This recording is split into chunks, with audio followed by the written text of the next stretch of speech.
ñi ngi toog ziar bu baax a baax xam naa ñu nekkaat ci li nga xam ne moom la nekkoon liggéey boobu muy wër di ziar kii bi nga xam ne amaana ñoo nekk fii ci dëkk bi jamono yi ñoo ngi fii ci kër Serigne Mame Mbaye Ndiaye ibnu Serigne Fallou Yacine ibnu Cheikh Babacar Ndiaye Thiergane xam naa ngir bañ a guddal rek dañuy jox ki nga xam ne amaana moo yor kàddu yi mu leeral ñu li nga xam ne leen na ci li waral bis bi muy màggal gi soññaan ñu tamit fàttali ñu war liggéey bi xam naa kon day jox mi rek bisimilah. asalaamaaleykum wa rahmatulah bokk julli yi fi taw bokk taalibe yi ñu ngi leen nuyu di leen siyaare di julli ci Yonent bi di sant sëñ Tuubaa baax di sant Cheikh Babacar Ndiaye Thiergane di sant sëñ Mame Mbaye Ndiaye mi nga xam ne mooy xalifaab sëñ Fallou Yacine Ndiaye di suñ bunt ci kër Cheikh Babacar Ndiaye Thiergane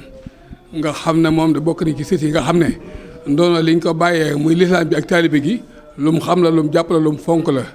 ndax te cër du mën a ñàkk bu fekkee ne bi yàlla dogal nga am cër te cër bi yàlla dogal lu ñuy bëgg ci cër lépp ci lislaam bi ak taalibe bi ak bokk mu matale ko boobu cër sab xol da ci sedd sëñ bi ñu ngi koy sant di ko gërëm di ñaan mu yàgg ci kanamu taalibe yi di sant béolem koo xam ne kii jóg nga ngir bisub Cheikh Babacar Ndiaye Thiergane bi nga xam ne mooy suñu bunt sëñ Touba ku ci ñëw loo ci def ak loo ci wax rek defal nga ko Mame Mbaye waaye defal nga ko taalibe yi kon nañ leen sant leen gërëm di ñaan jéego yi ngeen dox ngeen yàgg fay dox te ñu nangul ñu ko te yàlla defal ñu mucc ak kiiwal ci barkeb Cheikh Babacar Ndiaye Thiergane mi tax ngeen jóg jërë ngeen jëf